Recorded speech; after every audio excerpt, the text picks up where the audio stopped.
Olá, meu povo, eu sou João Paulo Quintela e você vai acompanhar mais um episódio de Maestros da Bola, o maior acervo do esporte cearense e dos cearenses no esporte, tá? Hoje, o segundo episódio com Marcelo Negrão, ele que tem uma história absurda no voleibol mundial e atualmente está técnico aqui em nosso estado. A gente vai conversar um pouco sobre isso, tá? Na Rede Cuca é onde Marcelo Negrão está trabalhando agora. Porém, Marcelo Negrão, vamos recomeçar falando sobre seleção brasileira, cara. E aí? Chegou com 17 anos, mais ou menos, você até já pincelou no primeiro episódio que o Bebeto de Freitas, que te deu a oportunidade, que te colocava já nos jogos e tal, assumiu a titularidade e aí pronto, não parou mais. Então, aí depois do Mundial de 90, né, teve algumas mudanças, o Bebeto ele saiu, ele foi ser técnico na Itália, inclusive depois se tornou técnico da seleção italiana também, e teve algumas mudanças na seleção brasileira. Josenildo, né, que é de Recife também eu conheço, e foi meu técnico no Banespa durante muitos anos, onde nos sagramos tricampeões seguidos ali no Banespa, foi uma coisa muito bacana também, tive um aprendizado, e foi o meu mestre, né, nos meus cursos de técnico também, o Josenildo, um grande abraço para ele, uma pessoa muito querida. Depois dessa passagem rápida do Josenildo, foi apenas um ano só pela seleção brasileira, entrou o Zé Roberto, né? E quando entrou o Zé Roberto, a gente já o conhecia por ele ter sido técnico da parte defensiva na época, que era o Bebeto de Freitas. Então foi uma aceitação muito fácil dos jogadores. O Zé, ele foi jogador de vôlei também, então ele falava a nossa língua. Então foi um entrosamento muito rápido, tanto da equipe, né, dos jogadores com a comissão técnica com os jogadores. Então foi uma convivência muito fácil. E aí veio a Olimpíada de 92, aonde saímos aqui do Brasil uma equipe totalmente nova, né? Eu tinha 19 anos, né, inexperiente ainda em Olimpíada, era a minha primeira Olimpíada. O Maurício já tinha jogado uma Olimpíada, mas o Tânio e o Giovanni nunca tinham jogado Olimpíada. O Maurício também. Jogou em 88? Maurício jogou. Maurício era o mais velho de Olimpíadas, era o Maurício. E uma equipe totalmente nova, nunca tinha ganho nada. Inclusive, ganhar das grandes equipes para a gente era um sufoco muito grande. E éramos cotados, se eu não me engano, são 14 equipes, para ficar entre os 10, 8, 10 ali, jamais entre os 4 e jamais se tornar campeão olímpico, né? Foi assim, uma coisa absurda o que aconteceu, uma coisa totalmente inesperada, né? Mas a gente tinha ali um conceito de jogo totalmente diferente, onde tínhamos grandes jogadores e jogadores que, primeiro, antes de mais nada, aceitavam fazer outras posições, tinham talento para fazer outras posições. Tinha o Zé Roberto, que comandava isso muito bem, e tinha um time que estava com garotos que estavam sem responsabilidade nenhuma, jogando com uma alegria, com uma felicidade enorme, simplesmente pelo fato de estar jogando numa seleção brasileira, né? Com esse esquema de jogo totalmente diferente, o Brasil surpreendeu os seus adversários. A Olimpíada são apenas ali 3 semanas, é um campeonato muito rápido, muito rápido. Não dá tempo em 3 semanas de você ensinar o cara a atacar, ensinar o cara a defender. O que foi treinado ali ao longo dos anos, né? Para você chegar, justamente que se fala, são 4 anos, você treina a sua equipe para 4 anos você está pronto, né? E de repente você mudar o teu esquema de jogo em uma semana, isso não existe, né? E foi o que aconteceu naquela nossa Olimpíada. Até as outras equipes começarem a perceber o que a gente estava fazendo, o modelo de jogo que a gente estava praticando, ficou em cima da hora. Cara, conseguimos ganhar. Explica que mudança foi essa, né? Eu acho que foi Carlão, inclusive. Tem um Carlão também. Explica pra gente o que foi que o Zé Roberto trouxe diferente. Eu vou tentar explicar, né? Não sei se você vai conseguir entender, mas é assim, você tem jogadores que fazem uma determinada posição, e durante o jogo, eu e o Carlão, a gente conseguia fazer outras posições. E isso no meio do voleibol é muito difícil, né? Principalmente a marcação. Você não sabe se o cara vai estar jogando em uma outra posição porque ele está sendo improvisado, mas é um improviso, ou se o cara realmente é bom em outra posição também. Quando os times olharam e falam, não, o Marcelo vai atacar uma bola pelo meio, mas o Marcelo só ataca pelas pontas. Então o Marcelo ele está vindo aqui só para fazer uma graça. E eu ia e dava uma puta de uma cacetada, o cara fala, pô, peraí, agora eu tenho que me preocupar com esse cara aqui pelo meio também. Quando eles se preocupavam comigo pelo meio, vinha o Carlão pela outra ponta. E aí os caras, poxa, mas tem o Carlão na outra ponta, e agora? Não, agora o Carlão vai pelo meio e o Marcelo vai pela ponta. Poxa, e agora quem que a gente marca? Essa confusão durante o jogo que se criava com os adversários facilitava o levantamento do Maurício, a escolha para o Maurício jogar para um ou para outro, e geralmente o bloqueio estava um bloqueio simples, e simples que a gente fala é apenas um para tentar bloquear, e se torna mais fácil para você colocar essa bola no chão. E isso se deu durante a Olimpíada inteira. Por isso que eu estou te falando que até os caras começarem a marcar o nosso estilo de jogo, o nosso modelo de jogo, ficou muito difícil. Né? Isso foi uma estratégia tática do técnico que a equipe assimilou muito bem e conseguiu colocar em prática. Exatamente. Né? Se a gente trouxer para o futebol, seria, por exemplo, a Copa de 70, onde a seleção brasileira utilizou ali 4 camisas 10 no meio campo. Gente. Isso. Porque o vôlei tinha o quê? Tinha 4 atacantes praticamente. Não sei se a palavra é essa, né? Você fala os ponteiros e tal. Mas enfim, tinha gente que fazia mais de uma posição. Hoje, João, para você ter uma ideia, é assim. Existem os ponteiros, existem os centrais e os opostos. Né? Os opostos é o levantador e um jogador que só joga à esquerda é o oposto do levantador. O levantador está na rede, ele está no fundo. O levantador está no fundo, ele está na rede, e ele só ataca por um determinado setor. É setorizado o voleibol. Aqui muita gente não sabe disso, mas existem, como eu te falei, os meios que só jogam no meio. Só ataca no meio, ele não vai atacar as bolas de extremidade. E tem os extremidades que só atacam pelas extremidades. Isso é a regra e é muito, muito raro, muito difícil você pegar um jogador que ataca na extremidade e botar ele para atacar no meio. E você pegar um cara do meio e botar ele para atacar na extremidade. Né? E isso acontecia, eu tinha essa facilidade de ter o movimento correto de ataque. O Carlão também tinha esse movimento correto. Então a gente tinha essa facilidade. E o Zé Roberto, percebendo isso, fez essa estratégia de jogo, onde facilitou demais a nossa técnica e onde facilitou demais a nossa estratégia de jogo. E aí, como eu te falei, surpreendemos o mundo. Né? Isso é muito raro, isso é muito difícil. Mas também existe o seguinte, João, que é a coisa mais difícil de você ter num grupo é a aceitação da sua ideia como técnico. Né? Porque um jogador eu podia muito bem falar, não, eu sou atacante de extremidade, eu não vou atacar pelo meio. O Carlão podia falar a mesma coisa, eu sou atacante de meio, eu não vou atacar pela extremidade, por exemplo. Então existe a aceitação do atleta ou dos atletas que faz com que a coisa funcione da melhor forma possível. E isso naquela nossa seleção tinha, essa cumplicidade enorme, sempre existiu. A vontade de ver o seu companheiro jogando bem, se dando bem, sempre existiu. E isso é muito raro, muito difícil numa equipe, não só numa equipe de vôlei, mas numa equipe, coletiva. É difícil, você tem um ego, você tem os objetivos, você tem o jeito de cada um, e você lidar com isso é raro. 92 foi selando uma conquista muito especial, mas em 91 o Brasil já tinha sido campeão sul-americano, se eu não me engano, tinha chegado na final, uma coisa assim. Sim. Então, assim, foi um trabalho muito bem desenvolvido desde 90 até 92, 93. Né? Então, 90 começou a se plantar semente, com aquele time, era um pouco mais velho, mas já tinha esses jogadores básicos, que era eu, Tandy, Giovanni, Maurício, Carlão também, o Pampa também estava, e alguns outros jogadores mais velhos. Né? Esses jogadores mais velhos saíram da seleção e teve essa renovação completa da seleção brasileira ali. E em 91 foi um teste muito importante, que foi um sul-americano que se ganhou aqui no Brasil também, uma coisa que vinha já por muito tempo não conseguindo ganhar e acabou ganhando esse sul-americano, e ali já começou a se ganhar uma moral a equipe, né? Mas como eu te falei, teve essa mudança do corpo técnico aí, entrou o Zé Roberto, então tem sempre uma mudança de trabalho, tem sempre uma metodologia diferente, mas a equipe, assim, o corpo principal, que eram os atletas, se manteve, né? Tá bom. Vôlei de praia. Marcelo Negrão também jogou vôlei de praia. Joguei. Na verdade, tudo começou o seguinte, João.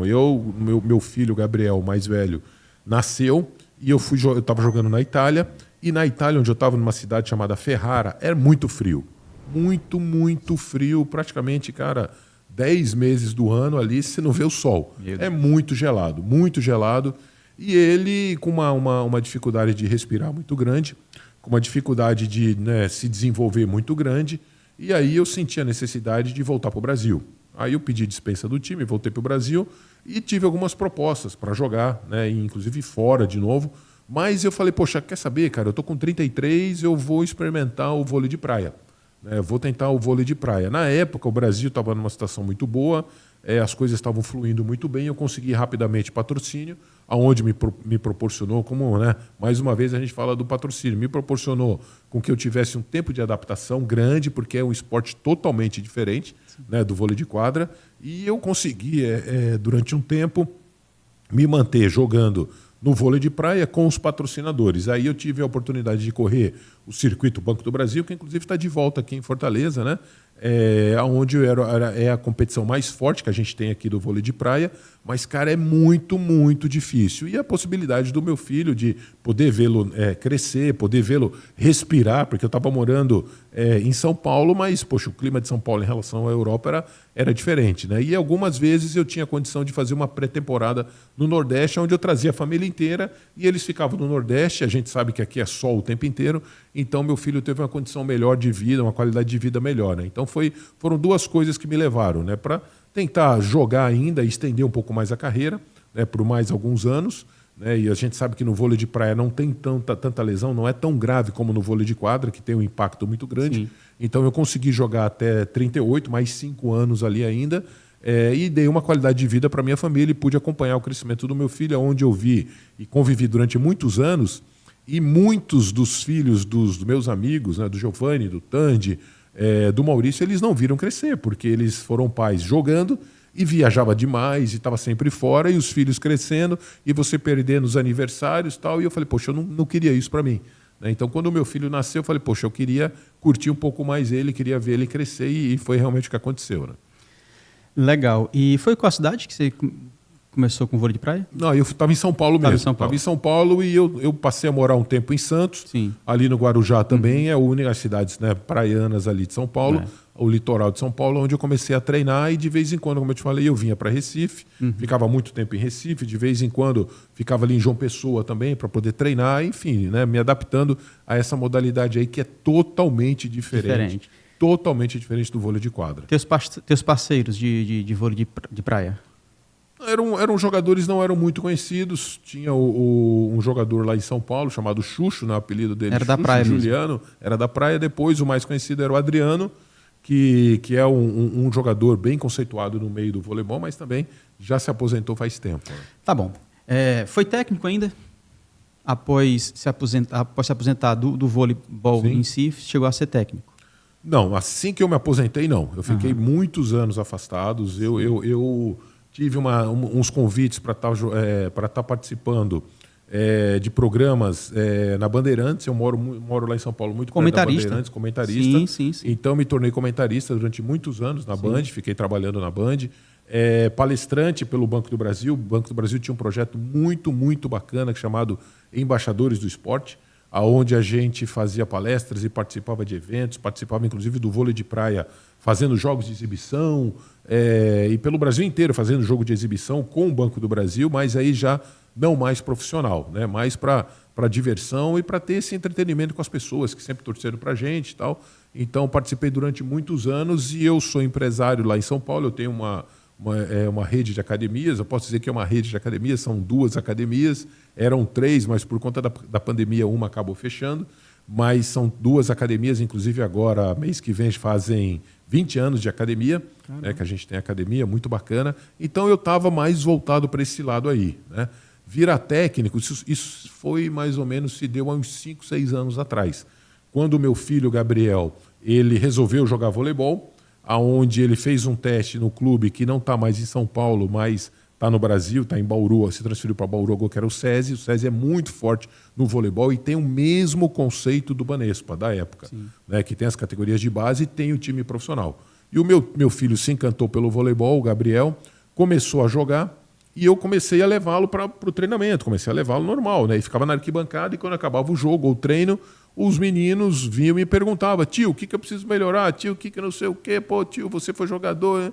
E aquilo ali começou a mexer comigo, né? Até um dia que uma mãe chegou para mim e falou: Marcelo, por que você não vira técnico? Né? Eu falei: poxa, eu nunca quis, eu tenho muita coisa para fazer, eu não penso nisso ainda, tal. Ela falou: poxa, você tem que passar a sua experiência, você tem que passar tudo isso que você aprendeu para frente, né? E aí eu falei: poxa, realmente é um pedido que mexeu comigo, fiz os cursos. de técnico e rapidamente falei para o pessoal do SESI, onde eles me contrataram e eu comecei a ser técnico das categorias de base, desde o Mirim até chegar na equipe profissional e hoje já estou, acho que é o terceiro ou quarto ano já como técnico profissional já.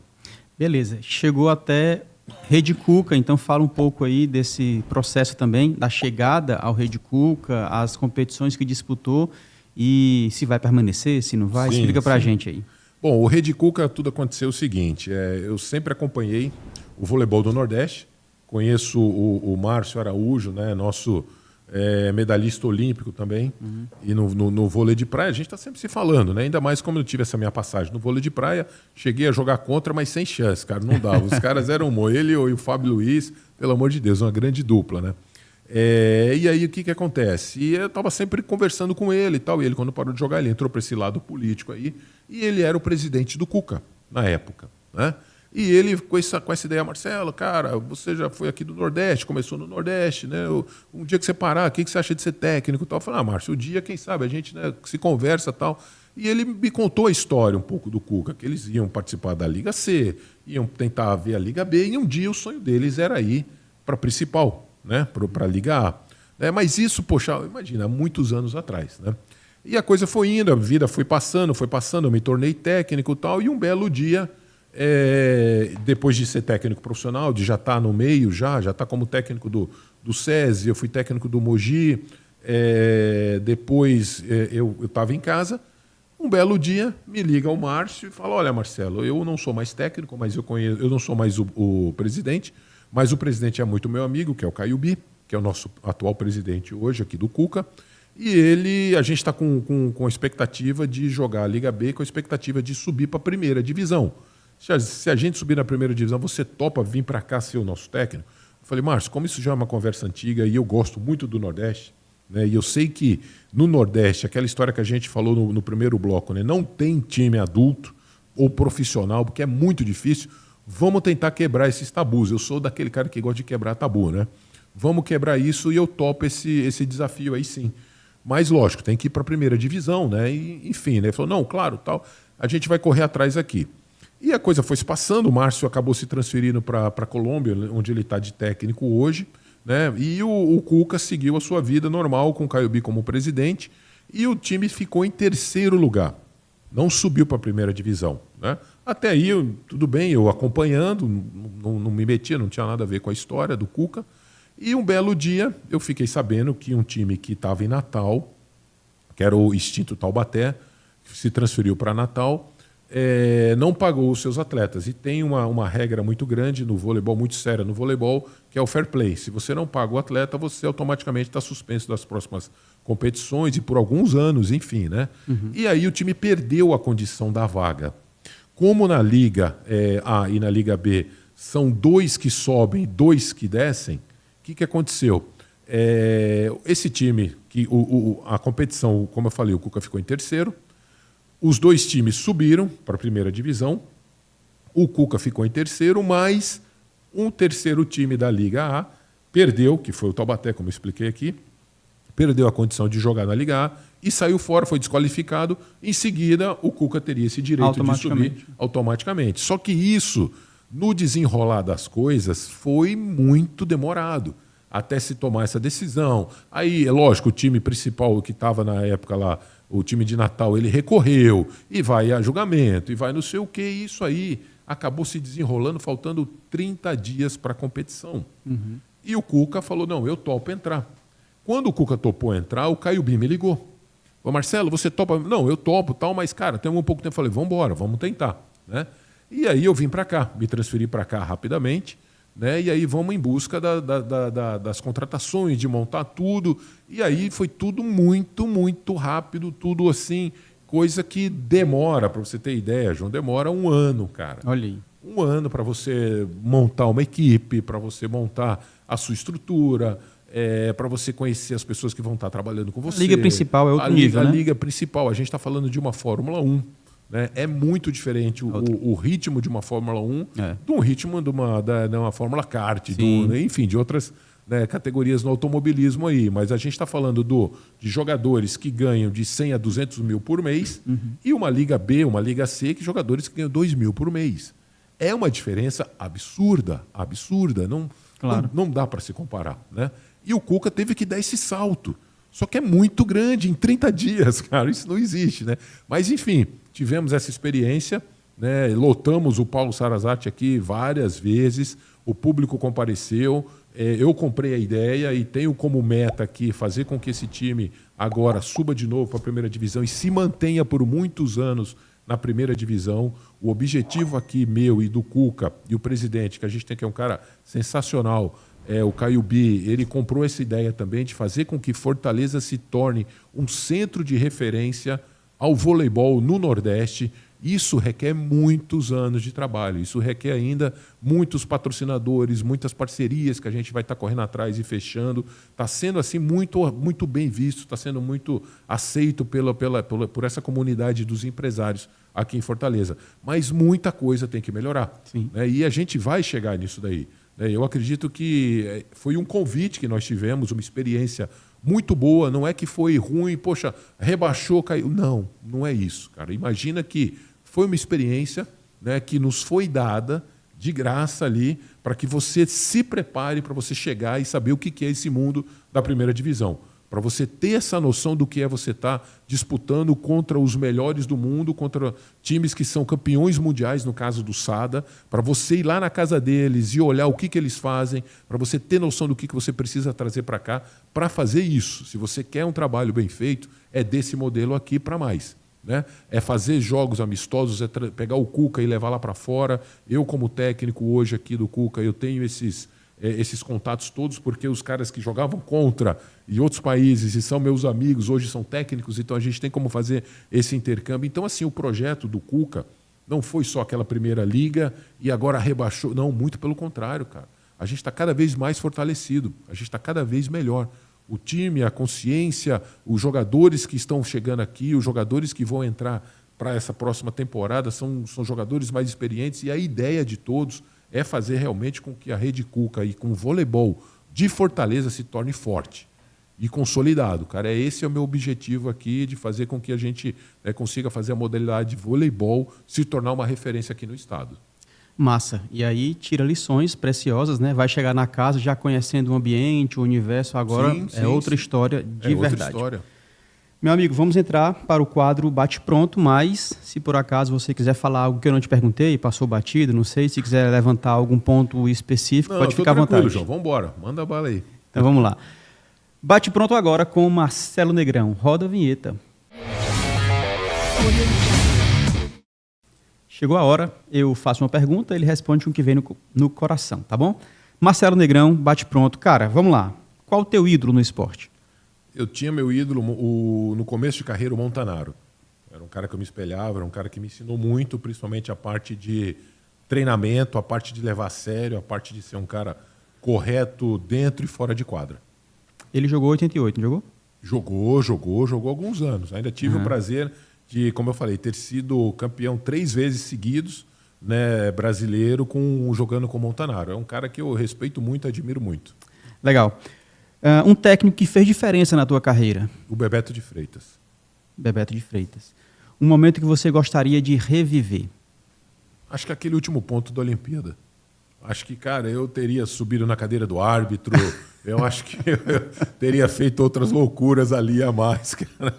Eu acho que eu aproveitei muito pouco aquele momento ali. Foi sensacional, cara. Foi emocionante demais. Ali foi Mas eu teria aproveitado mais, né? Cara, nada que a gente sempre fala, né, cara? A gente fala que, poxa, queria ter a cabeça que eu tenho hoje quando eu era mais jovem, né? Mais novo. E, enfim, isso só vem com a experiência mesmo. Então tá aí um momento que eu, né, se pudesse, cara, eu teria aproveitado demais. O momento mais difícil da carreira? Eu não digo que seria um momento mais difícil, né? Eu acho que seria um momento que para mim serviu como uma experiência e uma mudança de vida muito grande. Foi o momento que eu me aposentei da seleção. Eu amava demais aquilo ali, jogava, não jamais, como eu te falei, eu sou da época que não se ganhava um tostão, né? Então eu tinha aquilo ali com uma honra muito grande. Quando eu me machuquei, quando eu lesionei o joelho e tive que me afastar da seleção, foi a minha aposentadoria da seleção, aquilo me deixou muito triste, mas me abriu muitas outras portas, né? Eu me tornei um palestrante, me tornei um empresário, tive a oportunidade de fazer outras amizades, coisa que eu sei que é muito difícil e que eu não teria a mesma chance se eu tivesse continuado naquela pegada de treinar. Então, assim, me abriu os horizontes, né, da minha vida, o que seria e o que eu viveria hoje em função disso daí, aquela lesão ali. Então, me fortaleceu demais, né, mas me deixou triste pelo fato de ter abandonado a seleção. Legal. A gente sabe que o esporte não é só glamour. A gente vê conquistas, títulos, vitórias, mas tem muitas decepções. Sim. A maior decepção do Marcelo Negrão no esporte, dentro ou fora de quadra? Acho que não foi decepção. Eu posso te falar uma coisa assim, João. Cara, eu fui muito feliz quando atleta. Cara, eu consegui jogar em outros países, eu falo outras línguas por conta do voleibol, eu conheço o mundo por conta do voleibol. A minha família é por conta do voleibol. Tudo que eu tenho eu devo ao voleibol. Cara, como atleta, eu fui um cara abençoado, né? Eu tenho recordes no Guinness, eu tenho o meu nome lembrado, marcado na história por conta do esporte, por conta de ter sido um atleta que nunca me envolvi com escândalo, com nada de errado, com drogas, com bebida, sempre fui um cara muito certinho ali. Então, cara, não tenho assim, decepção. Derrotas, né, de uma partida, de um título, cara, isso faz parte que no outro ano você já está jogando de novo a mesma competição. Né? Então, isso vem e vai com muita facilidade, a gente acaba lidando isso com naturalidade, né? Mas o que marca realmente é o que você foi, o que você representou. E eu fico muito feliz, né? E sou muito feliz e muito grato a Deus, é claro, e a minha história, cara, no esporte. Eu vou te falar, não tive decepção não, João, juro por Deus. Cara, saí feliz da vida, só agradeço a Deus pelo atleta que eu consegui ser. Só isso, cara. Massa. Se você pudesse voltar no tempo aí, sei lá, dos anos 80 e dar um conselho para o Marcelo Negrão mais jovem, o que seria? Aproveite um pouco mais, cara. Eu era muito Caxias, né? Eu morei em Roma e não conheci Roma direito, porque eu tinha as folgas e eu pegava um colete que eu mandei fazer, um colete especial na época com 10, 12 quilos de chumbo, e eu ficava pulando na arquibancada sozinho, pegava um carrinho de bola e no escuro mesmo, porque o cara não acendia luz, eu ia treinar no escuro. Como eu te falei, conheci outros países e, cara, eu não aproveitava nada, só pensava em treinar, em jogar, Para você ter ideia, cada jogo que você ganhava era eleito, ainda existe isso hoje, o melhor jogador da partida, né? E ganhava um champanhe, mas esse champanhe de Fórmula 1, enorme. Eu não bebo. Mas, cara, da maioria dos jogos, sei lá, 20 e poucos jogos, acho que 20 eu ganhei como melhor jogador. Tinham 20 garrafas na minha casa, enorme. E eu não estourei um champanhe, não bebi, aquele conceito, não, eu sou atleta. Cara, eu era muito chato, muito Caxias, velho. E é uma das coisas que eu temia muito, João. Temia muito e de vez em quando, agora, lógico que eu optei, né, em ser técnico, logo quando eu comecei, das categorias de base do Mirim, para entender essa molecada, para entender o que estaria a vir pela frente para mim, porque são gerações diferentes. Porque eu era muito chato e eu não queria, eu tinha muito medo de ser técnico, porque eu era um cara muito rígido comigo. Eu falei, imagina eu sendo técnico, como é que eu não vou ser com esses jogadores?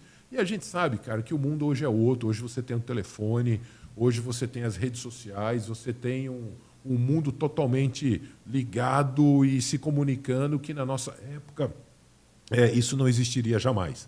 Você ficar no telefone, você ficar, sei lá, indo para farra, isso não existia. Isso não existia. E isso daí, no meu conceito, eu tinha muito medo. Por isso que, como te falei, eu preferi ser um técnico da categoria de base para entender essa geração, pegar os garotos de 12, 13, subir para 15, 16, 17, 18, até chegar no adulto profissional e entender como que era esse conceito. Porque, como eu te falei, eu tinha muito medo de ser um técnico... Cara, eu sou exigente, mas eu tenho aquela coisa mais maleável, porque é a geração que vai chegando e hoje a gente está num conceito diferente. Né? Então, se eu, né, em relação à sua pergunta, se eu tivesse que voltar, eu falaria, cara, vai aproveitar a tua folga hoje, vai dar uma volta, né? Vai conhecer Roma, vai viajar com a tua mulher, vai conhecer a Europa, você está do lado da Suíça, você está do lado de outros países, vai conhecer nada, cara. Eu treinava que nem um maluco, velho, mas Enfim, tive esse resultado bom na quadra aí, mas por outro lado, como a gente fala, né? O atleta você não pode ter tudo, né? Cara? E você tem que se dedicar de corpo e alma. Se você está preparado para isso, tudo bem. Mas se você está mais ou menos assim, tem que repensar. Para finalizar, você começou falando do seu pai, algumas pessoas que te influenciavam, falou do seu filho e tal. O que a família representa para Marcelo Negrão? Isso que você já cansou de ouvir, né? Representa tudo, né? Tudo. Eu tive um pai sensacional, uma família sensacional, que sempre me apoiaram. Hoje eu apoio muito os meus filhos e tento fazer com que eles realizem o sonho deles. Acho que esse é o objetivo, né, de um pai, de uma mãe. Você vive, você batalha, você corre atrás da parte financeira para ter as melhores condições e você tenta fazer com que seu filho se torne um cara feliz, né? Se torne um ser humano feliz, se torne um ser humano que vai fazer o bem para as outras pessoas. É o conceito que a gente vai passando aí de família, né? Então, a gente precisa sempre estar junto, apoiando. Eu tive sempre, cara, eu nunca deixei de ter apoio da minha família, da minha esposa, enfim. Não tenho do que reclamar, mas família é tudo, João. Família é tudo. Amém. Então a gente vai finalizar aqui. Valeu. Só vou te pedir alguns minutos para a gente fazer uma exclusiva para o YouTube. São 3 perguntas só 3 perguntas, tá bom? Marcelo, cara, muito obrigado de verdade. A gente receber aqui no Maestros da Bola. Valeu. Satisfação enorme pela tua história, pelo que você representa e hoje está aqui em nossa capital, no Rede Cuca, treinando uma galera top. Muito obrigado, meu irmão. Obrigado. Eu que agradeço aí. Tamo junto. Valeu. Valeu, meu povo. Vamos fazer 3 perguntas exclusivas para quem está no nosso canal do YouTube. Então, você que está na TV Câmara Fortaleza, vai para o YouTube, porque lá já vai ter essas 3 respostas do Marcelo Negrão, tá bom?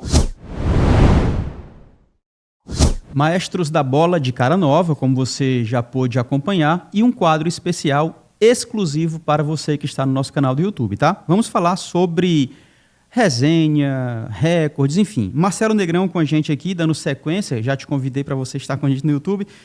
Cara, você está no Guinness Book, né? Você está no Guinness Book como o saque mais forte, eu 150, acho. 150, né? 150 quilômetros, um absurdo. E saltava 3,60 metros.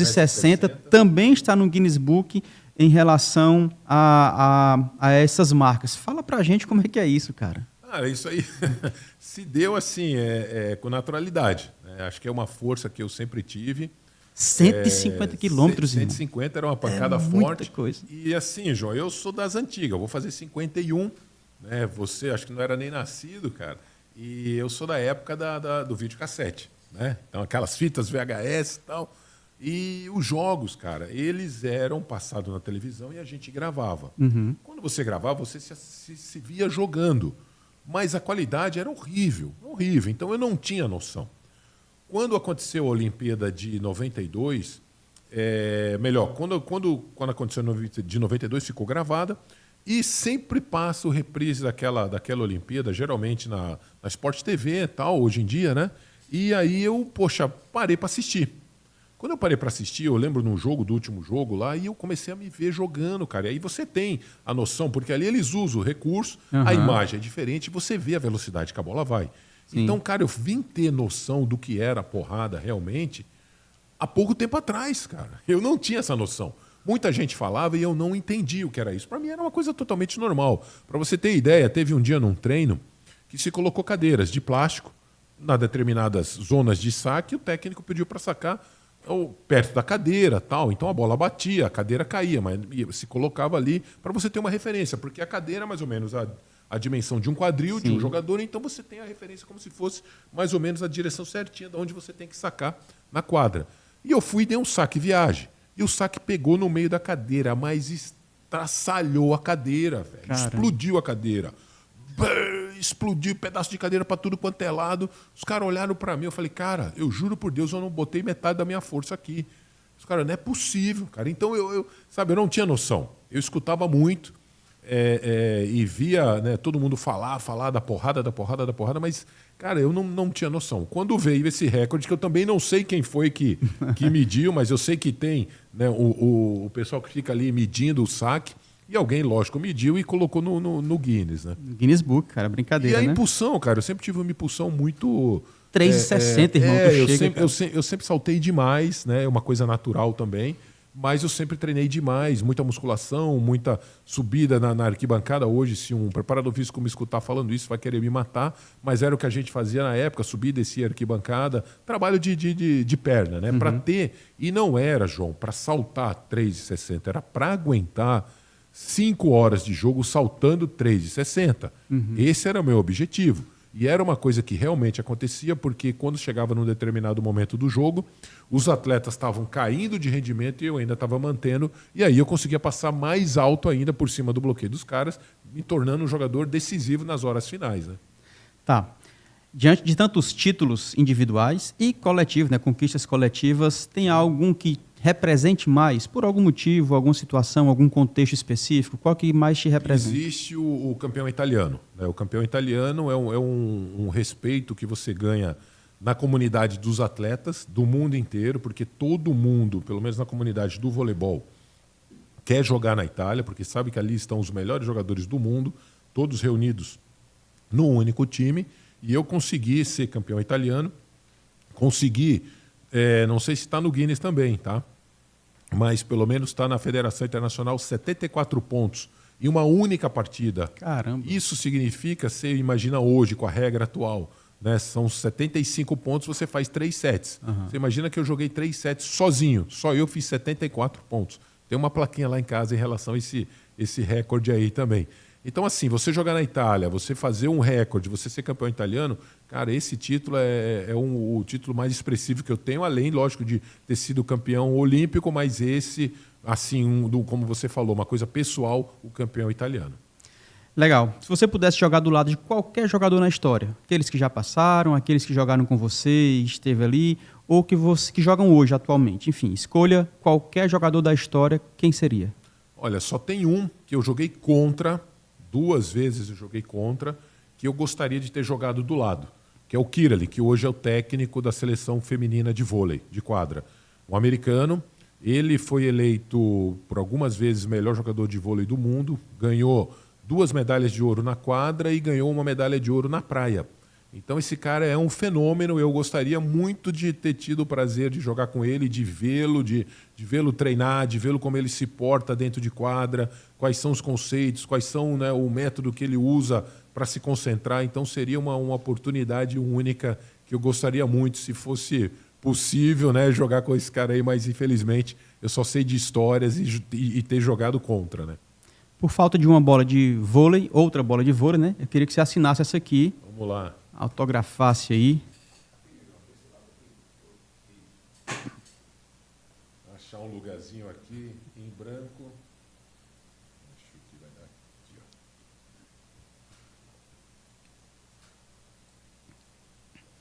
Sensacional.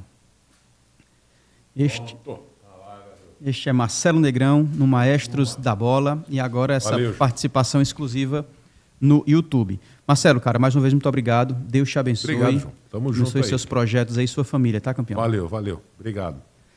Assim eu me despeço de vocês e vou vender essa bola. Não, tô brincando, não vou vender não. Valeu, meu povo, muito obrigado e até a próxima, se Deus quiser, tá? YouTube, TV Câmara Fortaleza, tudo é Maestros da Bola. Eu me despeço por aqui, fique você e toda a sua família na paz de Cristo e lembre-se, seja memorável sempre. Valeu, tchau.